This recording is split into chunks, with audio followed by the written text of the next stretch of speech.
ইসলামী যুব আন্দোলন বাংলাদেশ লক্ষ্মীপুর জেলা শাখার সকল দায়িত্বশীলদেরকে মঞ্চে আসার জন্য বিশেষ ধন্যবাদ করছি।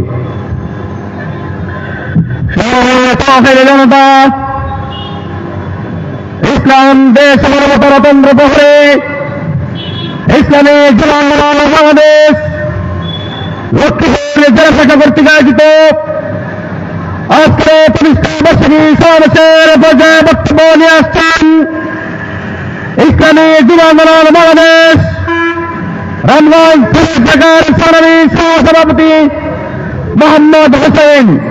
বক্তব্য নিয়ে আসছেন যুবনেতা মোহাম্মদ হোসেন।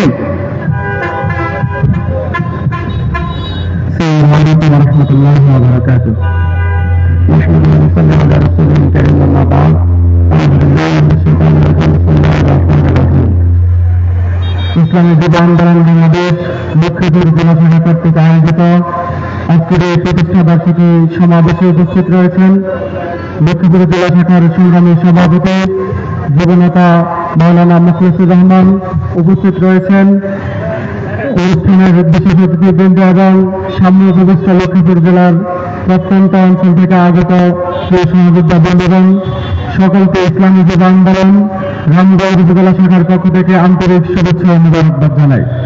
প্রিয় বন্ধুগণ, আমরা ইতিহাস দেখেছি আমাদের যতগুলো আন্দোলন সংগ্রাম হয়েছিল, এদেশের মানুষ যতবার রক্ত দিয়েছে, জীবন দিয়েছে, তার একটি উদ্দেশ্য ছিল, সেটি হচ্ছে এদেশের মানুষের ভাগ্যের পরিবর্তন, এদেশের মানুষের শান্তি শৃঙ্খলভাবে যাতে এদেশে বসবাস করতে পারে।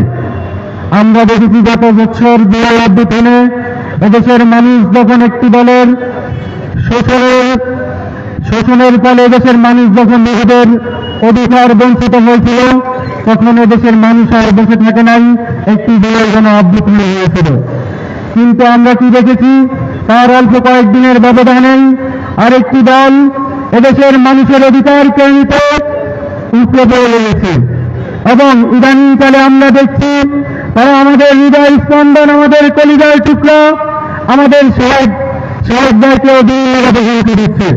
আমি আজকের এই সমাবেশ থেকে একটি মেসেজ দিচ্ছি, আমরা ইসলামী যুব আন্দোলন প্রস্তুত আছি তোমাদের এই হুমকির বিরুদ্ধে প্রতিবাদ গড়ে তোলার জন্য।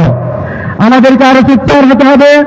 এদেশের মানুষের অধিকার নিয়ে আমরা ভাবি, যার জ্বলন্ত প্রমাণ হচ্ছে আমাদের শহীদদের গত জুলাই অভ্যুত্থানে এদেশের মানুষের কথা চিন্তা করে এই রাজপথে সরাসরি ইসলামী আন্দোলনের ব্যানার নিয়ে এসেছিল।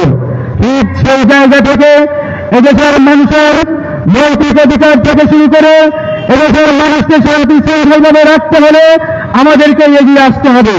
তাই আমি ইদানকে আহ্বান করব, আগামী সংসদ নির্বাচনে আমরা সজাগ থেকে এদেশের মানুষকে সঠিকভাবে বুঝ দিয়ে যাতে করে এদেশের মানুষ বারবার ব্যবহার না হয় সেদিকে লক্ষ্য রেখে আমরা কাজ করে যাব।